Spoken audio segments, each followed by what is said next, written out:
Welcome to target classes.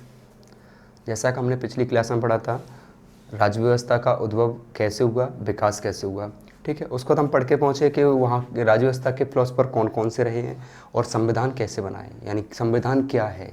संविधान यानी नियम और कानूनों का समूह है संविधान। तो आज बात करेंगे संविधान के ऐतिहासिक पृष्ठभूमि की, कि संविधान का इतिहास कैसा रहा है।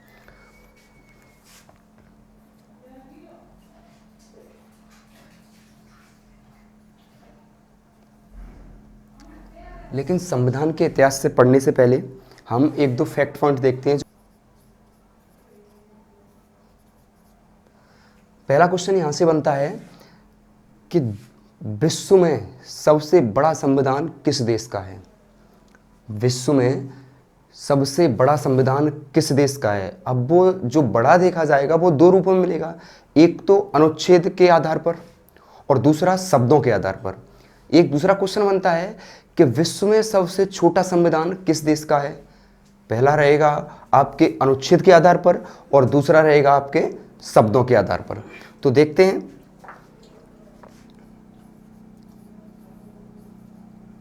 विश्व में सबसे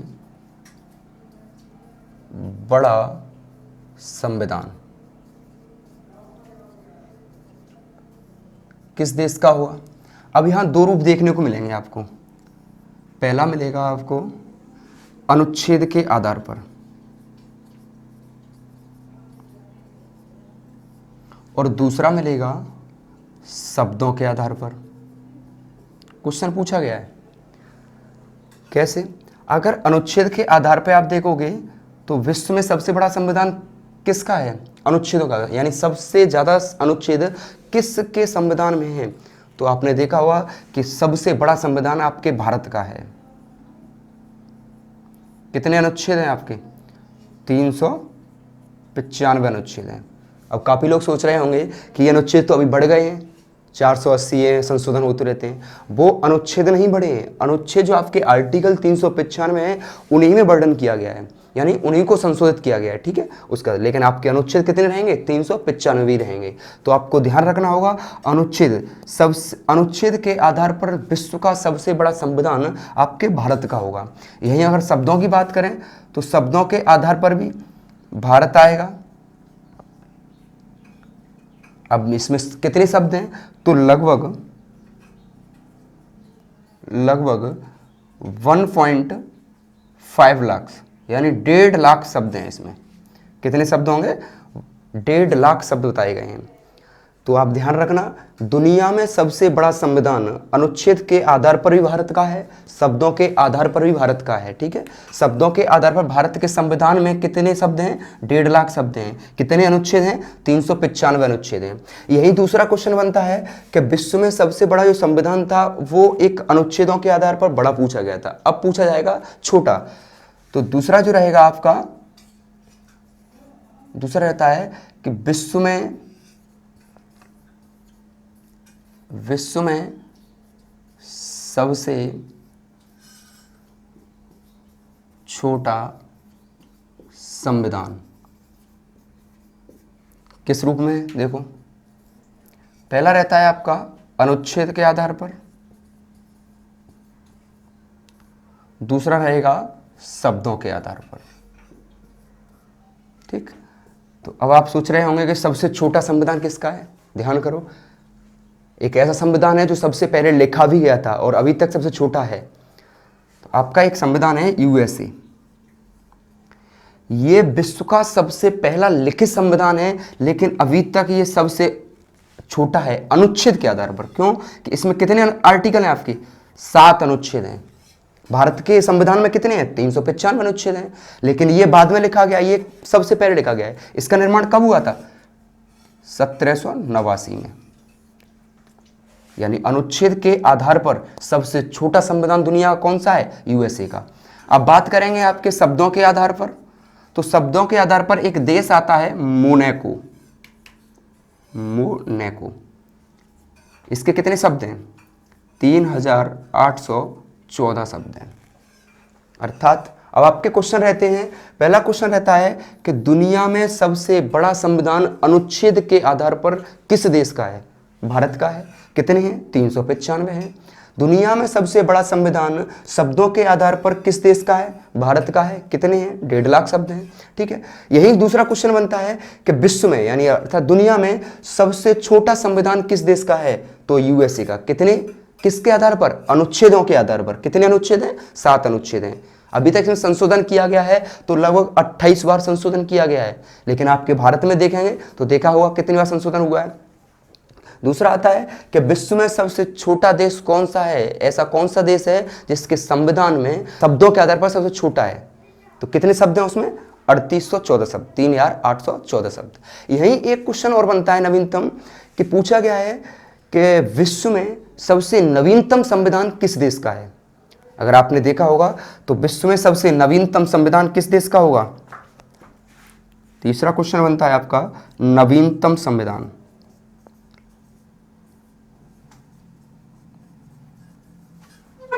नवीनतम संविधान, यहां आपने एक मूवमेंट भी हुआ था, एक आंदोलन हुआ था, मधेसी के नाम से एक आंदोलन हुआ था।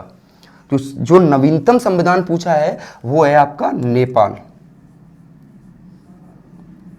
किस देश का है? यानी नेपाल जो देश है उसका संविधान सबसे नया संविधान है। और ये कब गठित हुआ है? ये 20 सितंबर 2015 को, 20 सितंबर 2015 को गठित हुआ है। यानी पूछा गया है कि विश्व का सबसे नवीनतम संविधान किस देश का है? तो नेपाल का है। कब हुआ है? 20 सितंबर 2015 को। इसी नेपाल के अनुसार जैसे आपने देखा है, आपके नेपाल से 2 पड़ोसी राज्य हैं, एक है आपका बिहार और दूसरा है उत्तर प्रदेश, यूपी। तो जो उत्तर प्रदेश और बिहार की जो सीमा जो लगती है नेपाल से, तो यहां जो लोग रहते हैं, यहां जो लोग रहते हैं उन्हें कहते हैं मधेसी।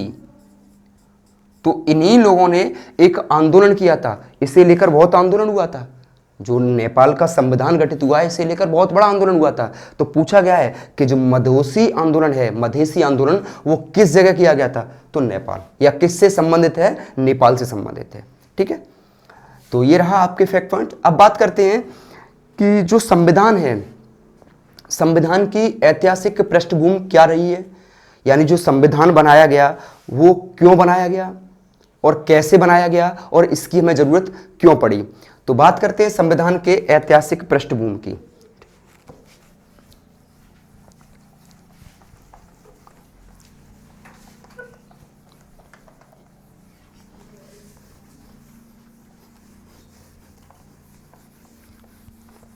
जब संविधान के ऐतिहासिक पृष्ठभूमि की बात करते हैं तो आपने सबसे पहले नाम देखा होगा, पढ़ा होगा, कि आपने पढ़े होंगे अधिनियम, चार्टर, एक्ट और अधिनियम। यानी यहाँ इसकी शुरुआत जो संविधान की होती है वो चार्टर, एक्ट और अधिनियम से ही होती है। तो इसे में जो हम पढ़ेंगे संवैधानिक पृष्ठभूमि में, वो आपका आएगा अधिनियम 1773 से। आपका एक रहेगा स्वतंत्रता जो दिवस था बनाया जाता है, यानी आपका 1935 अधिनियम तक।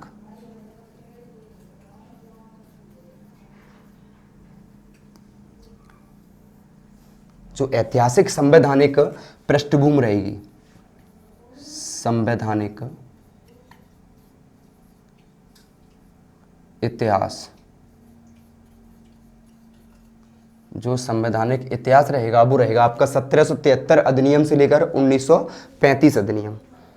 इसकी बात करेंगे। लेकिन अब इसे हम पढ़ेंगे तो ये देखेंगे कि भाई इसकी शुरुआत कैसे की और किन लोगों ने की। हमने वर्ड स्तर पर देखा था कि एक फिलॉसफी के आधार पर राज्य व्यवस्था का उद्भव हुआ था, वहां से जो नियम बनाए गए और नियमों के समूह को किसमें रखा गया? एक दस्तावेज में रखा गया, जिसने हमने क्या नाम दिया? संविधान नाम दिया।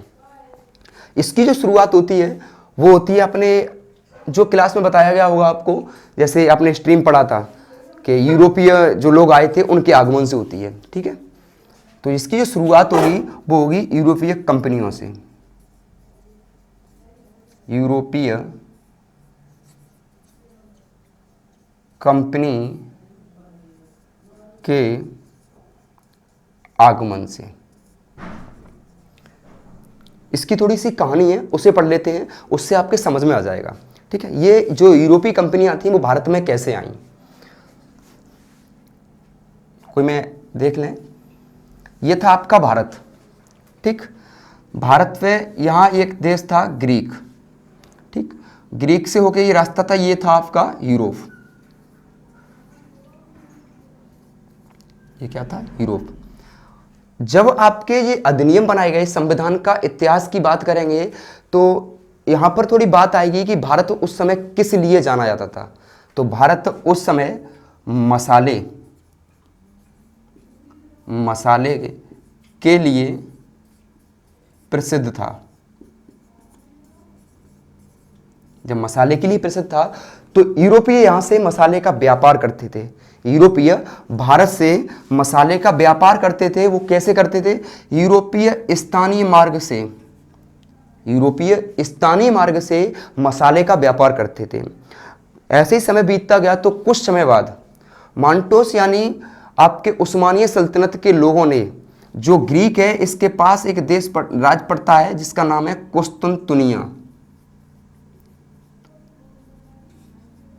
कुस्तुनतुनिया। तो उस्मानिया सल्तनत ने 1453 के आसपास में इस पर अपना अधिकार कर लिया। कुस्तुनतुनिया पर अपना अधिकार कर लिया। जब इन लोगों ने अधिकार कर लिया तो यूरोप को जो जाने वाला मसाला था वो रोक दिया गया। रुक गया तो महंगा हो गया, क्योंकि भाई मसाला कम पहुंचेगा तो महंगा मिलेगा। क्योंकि इन्होंने क्यों किया, इन्होंने अपना टैक्स लेना शुरू कर दिया था। जब टैक्स लेना शुरू कर दिया तो जो यूरोप के यात्री थे, भारत से व्यापार करते थे, तो उनके रास्ते बंद हो गए। जब उनके रास्ते बंद हो गए तो यहां पर जो अधिकार किया इन लोगों ने, तो यहां से अपना टैक्स लेना शुरू किया। मसाला आपके यहाँ यूरोप में जाना बंद हो गया। तब यूरोपियों ने सोचा कि अब हमें किस रास्ते से भारत से मसाला लेके आना चाहिए। तो यूरोपियों के दिमाग में आया कि क्यों ना हम समुद्री मार्गों से होकर और भारत जाएं और भारत से हम अपने मसाले का व्यापार शुरू करें। तो यहाँ यूरोप के पास दो देश थे, कई देश थे। तो पहला एक देश था आपका स्पेन। स्पेन से एक यात्री आता है, नाविक आता है समुद्री मार्ग से। ये कहा गया कि जाओ समुद्री मार्ग से और देश की खोज करो और भारत से मसाला लेके आओ। तो आपने काफ़ी बार पढ़ा होगा कि समुद्री मार्ग से जो यूरोपीय आए थे उन्होंने भारत की खोज की थी। भारत की खोज नहीं की थी, भारत तो पहले से था। खोज की थी भारत पे आने के लिए समुद्री मार्गों की। तो जो स्पेन नाविक था वो समुद्री मार्ग से होते हुए भारत के लिए निकला, लेकिन वो कहाँ पहुंचा, आपके अमेरिका पहुंचा। क्या नाम था उसका, कोलंबस। जो कोलंबस स्पेनी यात्री था तो वो भारत के लिए निकला, लेकिन वो रास्ता भटकने की वजह से कहां पहुंच गया, अमेरिका। वहीं दूसरा यात्री निकलता है, वो था पुर्तगाली। वहीं जब पुर्तगाली निकला तो पुर्तगाली यात्री कौन था आपका, वास्को डिगामा।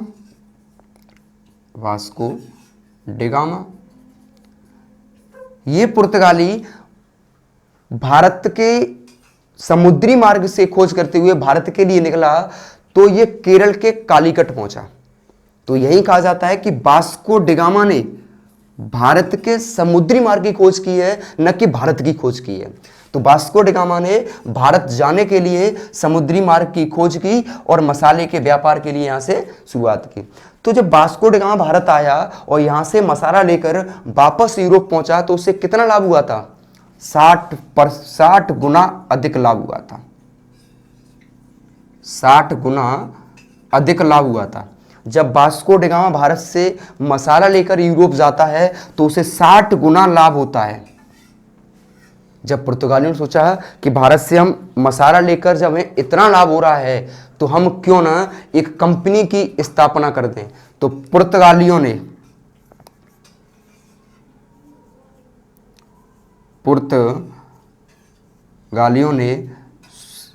1498 में, वास्को डिगामा कब आया था, 1498 में। तो उसी के बाद 1498 में इन्होंने एक कंपनी की स्थापना की, एस्तादो द इंडिया। क्यों, कि जब वास्को डी गामा भारत से मसाले का व्यापार करता है और उसे 60 गुना अधिक लाभ होता है, तो पुर्तगालियों के मन में आया क्यों ना हम एक कंपनी की स्थापना करें और कंपनी के माध्यम से अपने पुर्तगाल में, अपने यूरोप में इस मसाले को लाएं और सभी लोग प्रॉफिट कमाएं। तो इन्होंने एक कंपनी की स्थापना की, एस्तादो द इंडिया। यहां से पूछा गया है कि एस्तादो द इंडिया की स्थापना किसने की थी? पुर्तगालियों ने की थी। कब की थी? 1498 में की थी। अर्थात दूसरा क्वेश्चन ये रहता है कि सबसे पहले भारत में कौन सी कंपनी आई थी? तो ध्यान रखना, पुर्तगालियों की कंपनी आई थी। कौन सी कंपनी थी? Estado the India. या भारत सबसे पहले कौन आया था? तो पुर्तगाली आए थे। ठीक, जब पुर्तगालियों का व्यापार होने लगा और इन्हें मुनाफा होने लगा, तो यहाँ के आसपास के लोग थे, उनके विचार आया, उन्हें सुनने को मिला कि पुर्तगाली भारत से व्यापार कर रहे हैं, उन्हें काफी गुना लाभ हो रहा है। इतना लाभ हो रहा है कि जैसे आप अभी देखते होंगे कौन बनेगा करोड़पति से भी काफी मुनाफा होता है, उन्होंने सोचा उससे भी अधिक हो रहा है। तो जब उन लोगों को यह पता चला, तो उसके बाद कौन सी कंपनी आई? ब्रिटेन। जब ब्रिटेन को पता चला, तो ब्रिटेन भी भारत से व्यापार करने के लिए आए। तो ब्रिटेन आते हैं सन 1600 में। सन 1600 में ब्रिटेन आते हैं और ब्रिटेन के जो दो व्यक्ति थे, इन्होंने ईस्ट इंडिया कंपनी की स्थापना की। इन्होंने कौन सी कंपनी बनाई?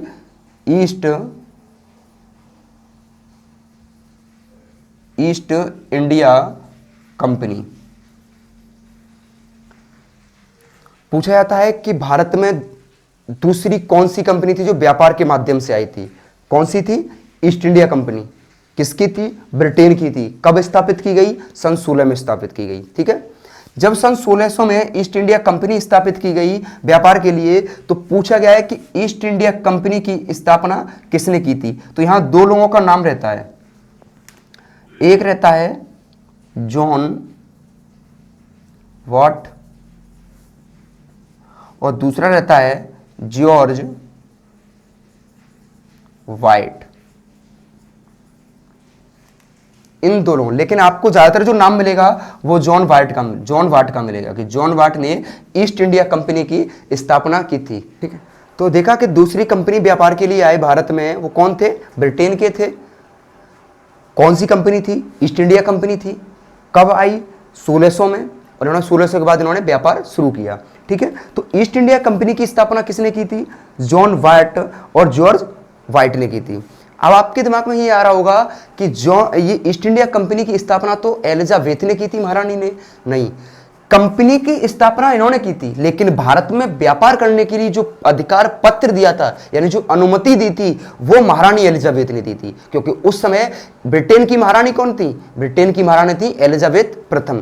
तो उन्होंने अनुमति दी थी व्यापार करने की, लेकिन कंपनी की स्थापना किसने की थी? जॉन वाट ने की थी। अब इसके बाद तीसरी कंपनी कौन सी थी आपकी? पहले आए पुर्तगाली, दूसरे थे ब्रिटेन के, इंग्लैंडी, तीसरे थे आपके कौन थे? डच। अब तीसरी आती है डच कंपनी। कब आई? 1602 में। ये भी अपने व्यापार के लिए आए।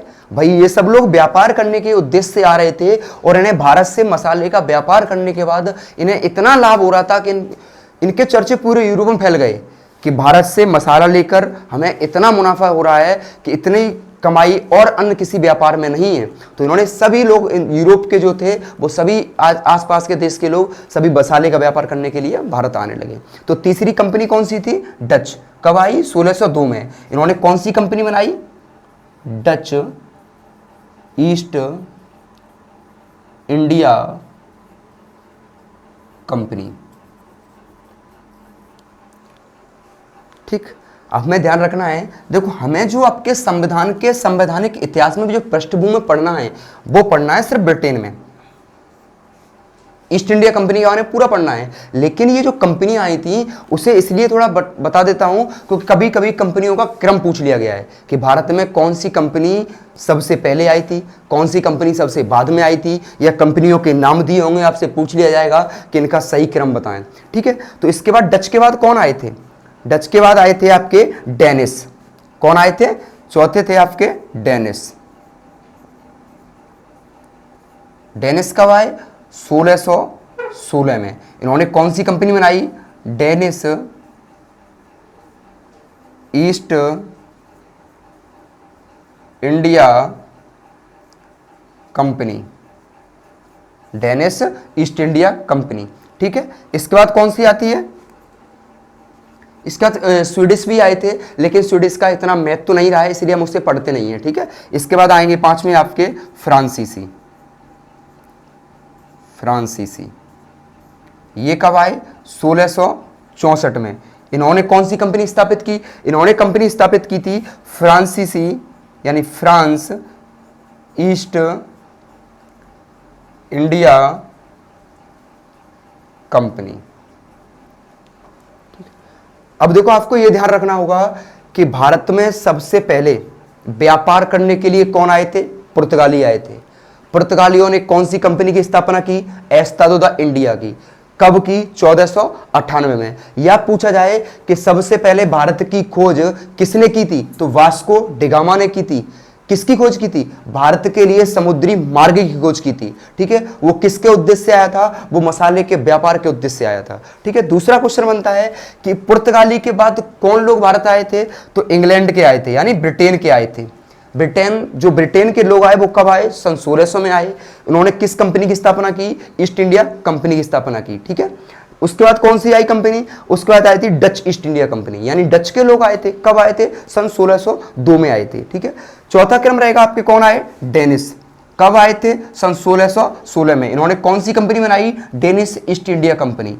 उसके नेक्स्ट कौन से आए, फ्रांसीसी आए। कब आए थे, सन 1664 में। कौन सी कंपनी बनाई, फ्रांसीसी ईस्ट इंडिया कंपनी। अब आपको क्रम ध्यान रखना है, पहला कौन है, पुर्तगाली, अंतिम कौन है, फ्रांसीसी। लेकिन आपको क्रम से यह भी रखना है, पहले पुर्तगाली, दूसरे ब्रिटेन, तीसरे डच, चौथे डेनिश, पांचवें फ्रांसीसी।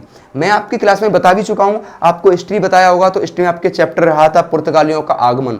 ठीक है, उसमें सारे सब चीज हमने डिटेल में पढ़ी थी। ठीक है, यहां उनको डिटेल में नहीं देखना है, जो नेक्स्ट वीडियो होगी उसमें हम डिटेल में बताएंगे सारी चीजें। ठीक, अब देखते हैं कि जो ब्रिटेन है, संवैधानिक इतिहास जो हुआ है, संवैधानिक इतिहास का जो विकास हुआ, कैसे हुआ, किसने किया, तो हमें उसके लिए कंपनियों के बारे में पढ़ना पड़ा। तो अब जो पढ़ेंगे वो पढ़ेंगे ब्रिटेन के बारे में। कौन सी कंपनी है इनकी, ईस्ट इंडिया कंपनी। अब हमें इसको डिटेल में पढ़ना है। ठीक है, तो देखा ब्रिटेन यानी कौन कौन सी कंपनी आई थी। तो अब हमें पढ़ना होगा ईस्ट इंडिया कंपनी के बारे में। ठीक है, तो ईस्ट इंडिया कंपनी अभी हमने देखा था, ईस्ट इंडिया कंपनी।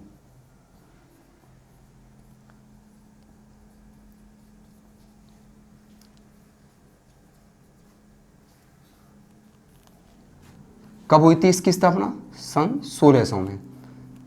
किसने की थी, जॉन वाट, और दूसरे थे, तो देखा था कौन कौन सी कंपनियां भारत में व्यापार करने के लिए आई थी। 5 कंपनियां आई थी। ठीक है, आपको ध्यान रखना होगा कि ईस्ट इंडिया कंपनी को छोड़कर और सभी कंपनियां सरकारी यानी गवर्नमेंट कंपनियां थीं, लेकिन east India company private company थी। इसी प्राइवेट कंपनी को अब हमें डिटेल में पढ़ना होगा, और इसी ने हमारे संविधान को निर्मित किया है। अब कैसे निर्माण किया संविधान का, वो देखते हैं। ईस्ट इंडिया कंपनी,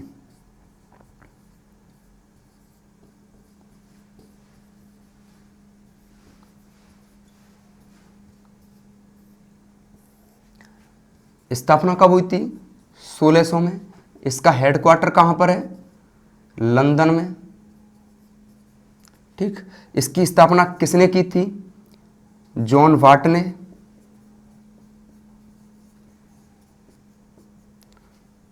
और कौन थे इसके साथ, जॉन वाट और आपके थे जॉर्ज वाइट। ठीक है, इन 2 लोगों ने इसकी स्थापना की। अब इन लोगों ने 1600 में ईस्ट इंडिया कंपनी की स्थापना करके भारत में व्यापार करने के लिए अनुमति भी सोचे। भाई हम भारत से व्यापार करेंगे तो इसके लिए हमें अनुमति होनी चाहिए, यानी अधिकार पत्र होना चाहिए। तो ईस्ट इंडिया की जो कंपनी की स्थापना करने के बाद जो व्यापार करने ये लोग गए, तो उस समय इंग्लैंड की महारानी कौन थी, इंग्लैंड की महारानी थी, वो थी महारानी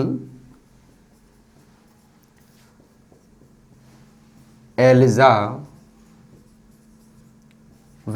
प्रथम। महारानी एलिजाबेथ प्रथम ने ईस्ट इंडिया कंपनी को भारत से व्यापार करने का प्रमाण पत्र दे दिया। कितने साल का दिया था प्रमाण पत्र, जो दिया वो दिया था 15 साल का। 15 वर्षों का चार्टर दे दिया। अब आपके समझ में आओगे, आपने देखा होगा प्रत्येक किसी बुक में मिलता है चार्टर एक्ट, अधिनियम।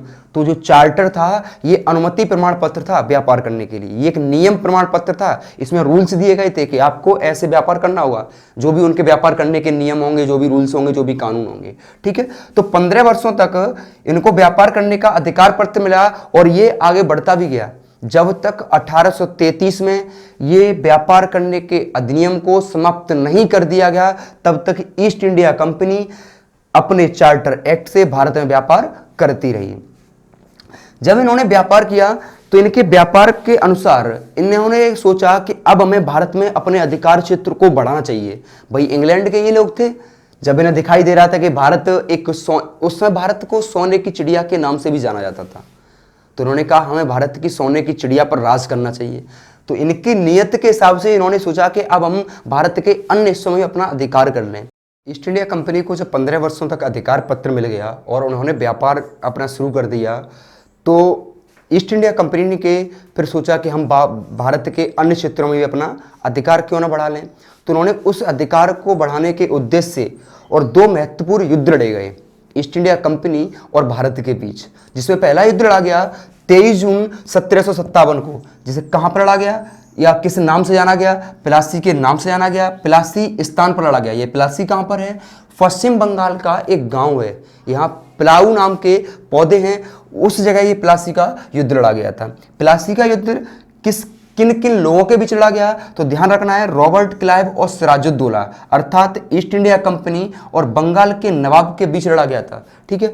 इसमें बंगाल के नवाब की पराजय होती है और रॉबर्ट क्लाइव विजय प्राप्त होते हैं, ठीक है। तो जब ईस्ट इंडिया कंपनी बंगाल पर अपना अधिकार कर लेती है, तो फिर एक कठपुतली नवाब यानी नाम मात्र के लिए एक नवाब बनाती है। वो कौन थे? यानी मीर जाफर, जिसने सिराजुद्दौला से गद्दारी की थी, उस व्यक्ति को ईस्ट इंडिया कंपनी द्वारा कठपुतली नवाब अर्थात नाम मात्र का नवाब घोषित कर दिया गया, ठीक है। उसके बाद दूसरा एक युद्ध होता है बक्सर का युद्ध। बक्सर का युद्ध कब लड़ा गया? 22 अक्टूबर 1764 को। बक्सर कहाँ है? बक्सर बिहार का एक शहर है। तो यहां पर जो युद्ध लड़ा गया वो किस किस के बीच हुआ? बक्सर का युद्ध ईस्ट इंडिया कंपनी और संयुक्त सेना के बीच हुआ था। संयुक्त सेना में कौन कौन लोग थे? मुगल के नवाब शाह आलम द्वितीय, अवध के नवाब सिराजुद्दौला और बंगाल के नवाब मीर कासिम। और इधर ईस्ट इंडिया कंपनी के गवर्नर कौन थे? Hector Munro. जब ईस्ट इंडिया कंपनी और संयुक्त सेना के बीच युद्ध लड़ा गया, तो संयुक्त सेना यानी बंगाल, अवध और मुगल, ये तीनों के नवाब पराजित होते हैं, हार जाते हैं और ईस्ट इंडिया कंपनी जीत जाती है। जब ईस्ट इंडिया कंपनी जीत गई, इन्होंने अपने अधिकार क्षेत्र में उड़ीसा, बंगाल, बिहार को मिला लिया, अपने अधिकार के अंतर्गत ले लिया। तब यहां पर एक संधि होती है। इस संधि को काफी बार जाना गया है, काफी बार पूछा भी गया है कि जो इन्होंने अपने अधिकार में लिया ईस्ट इंडिया कंपनी ने, उसके बाद किसकी संधि की गई थी? तो यहाँ की संधि जो की गई थी वो की इलाहाबाद की संधि। इलाहाबाद की संधि कब की गई? 1765 में। 1765 में इलाहाबाद की संधि हुई और इस संधि के दौरान ही बंगाल में द्वैध शासन की स्थापना हुई। बंगाल में द्वैध शासन की स्थापना, बंगाल में द्वैध शासन की स्थापना की गई। द्वैध शासन का मतलब है कि जो दीवानी अधिकार और निजामत यानी शासन, दीवानी अर्थात संपत्ति के अधिकार, निजामत अर्थात शासन के अधिकार। दीवानी अधिकार, सारे दीवानी अधिकार आपकी ईस्ट इंडिया कंपनी के पास हो गए और शासन करने का अधिकार आपको बंगाल, उड़ीसा, बिहार जो थे राज्य, उनके नवाबों को दे दिए गए। कहा गया कि आप नवाब के द्वारा शासन किया जाएगा और संपत्ति के सारे अधिकार ईस्ट इंडिया कंपनी के पास होंगे। जब ईस्ट इंडिया कंपनी के पास सारे दीवानी अधिकार पहुंचते हैं तो नवाब बोलते हैं कि साहब हमसे हमारे राज्य में शासन नहीं किया जा सकता, क्योंकि हमें संपत्ति, मेन आप कार्ड देखते होंगे, किसी भी काम करने के लिए जब तक पैसा नहीं होता है तो कोई काम की शुरुआत नहीं की जा सकती और किसी काम को नहीं किया जा सकता। इलाहाबाद की संधि हो गई और इसी के साथ साथ द्वैत शासन की बंगाल में स्थापना की। इसका जो रिजल्ट निकल के आया अर्थात परिणाम जो निकला, परिणाम क्या निकला? परिणाम ये निकला कि अब ईस्ट इंडिया कंपनी के पास सभी अधिकार हो गए। देखो, ईस्ट इंडिया कंपनी के पास भूभाग भी हो गया, अर्थात बिहार, बंगाल, उड़ीसा तीनों राज्य आ गए, भूभाग आ गया। दूसरा, जनसंख्या भी आ गई, ठीक। तीसरा, संप्रभुता यानी निर्णय लेने की स्वतंत्रता ईस्ट इंडिया कंपनी के पास थी, जैसा हमने कल पिछली वीडियो में देखा है, ठीक है। अब इसके बाद जो थी सरकार, सरकार किसकी थी? ईस्ट इंडिया कंपनी के पास थी। भूभाग भी ईस्ट इंडिया कंपनी के पास था, जनसंख्या भी ईस्ट इंडिया कंपनी के पास थी, संप्रभुता भी ईस्ट इंडिया कंपनी के पास थी और सरकार भी ईस्ट इंडिया कंपनी के पास थी। जब ये चारों अधिकार ईस्ट इंडिया कंपनी के पास थे तो यहां से क्या हमने कल पढ़ा था, क्या निकल के आया? राज्य निकल के आया, ठीक है। यानी एक राज्य अधीन हो गया, एक राज्य प्राप्त हो गया ईस्ट इंडिया कंपनी को। जब ईस्ट इंडिया कंपनी को राज्य प्राप्त हुआ तो राज्य की व्यवस्था की जाएगी, राज्य की व्यवस्था की जाएगी। और राज्य की व्यवस्था कैसे की जाएगी? कुछ नियम बनाए जाएंगे, नियम अर्थात कानून बनाए जाएंगे। जैसा कि हमने पिछली वीडियो में देखा है कि राज्य व्यवस्था का उद्भव कैसे हुआ था। तो जैसे चार भूभाग तत्व निकल के आते हैं ईस्ट इंडिया कंपनी के पास, और ईस्ट इंडिया कंपनी राज्य को चलाने के लिए व्यवस्था बनाएगी, राज्य को चलाने के लिए व्यवस्था करेगी। व्यवस्था कैसे की जाएगी? नियम और कानून बनाए जाएंगे। अब नियम और कानून कौन बनाता है और कैसे बनाते हैं? तो जो नियम और कानून बनाए जाएंगे वो आप सोच रहे होंगे कि ईस्ट इंडिया कंपनी बनाएगी। ईस्ट इंडिया कंपनी, नियम और कानून ईस्ट इंडिया कंपनी द्वारा नहीं बनाए जाएंगे, नियम और कानून ब्रिटिश संसद द्वारा बनाए जाएंगे। नियम और कानून ब्रिटिश संसद द्वारा बनाए जाएंगे। ध्यान रखना होगा, ब्रिटिश पार्लियामेंट जो नियम और कानून बनाएगी उन्हें हम क्या कहेंगे? अधिनियम कहेंगे। उन्हें हम क्या कहेंगे? अधिनियम अर्थात एक्ट कहेंगे। निकल के आ गया एक्ट। अधिनियम कैसे बनेंगे? अधिनियम कौन बनाएगा? ब्रिटिश पार्लियामेंट बनाएगी। किसी लिए बनाएगी? किसी व्यवस्था बनाने के लिए नियम बनाएगी। और व्यवस्था किसकी बनाई जाएगी? एक राज्य की व्यवस्था बनाई जाएगी, जैसा कि हमने पिछली वीडियो में देखा है, ठीक है। तो जो अधिनियम अब आपके सामने आता है, संविधान का जो संवैधानिक इतिहास है वो क्या है? संवैधानिक इतिहास में आपके 1773 से लेकर 1935 के अधिनियमों को आपको पढ़ना होगा, ठीक है। तो आपके जो भी अब अधिनियम बनाए गए हैं, संविधान की पृष्ठभूमि जो अधिनियम रखे गए हैं, जो एक्ट बनाए गए हैं, उन एक्ट को कौन बनाता है? ब्रिटिश पार्लियामेंट बनाती है, ठीक है। यहां तक आप आज की क्लास में आपका संवैधानिक इतिहास के बारे में यानी पृष्ठभूमि इसकी कैसे तैयार की जाएगी ये पढ़ा। अब नेक्स्ट वीडियो में जो हम पढ़ेंगे, नेक्स्ट क्लास जो आएगी वो आपके संवैधानिक इतिहास के अधिनियमों के बारे में, जैसे 1773 के रेगुलेटिंग एक्ट से लेकर 1935 के रेगुलेटिंग एक्ट तक पढ़ेंगे, ठीक है। वीडियो आपको अच्छा लगा हो तो लाइक करें, शेयर करें और सब्सक्राइब करें।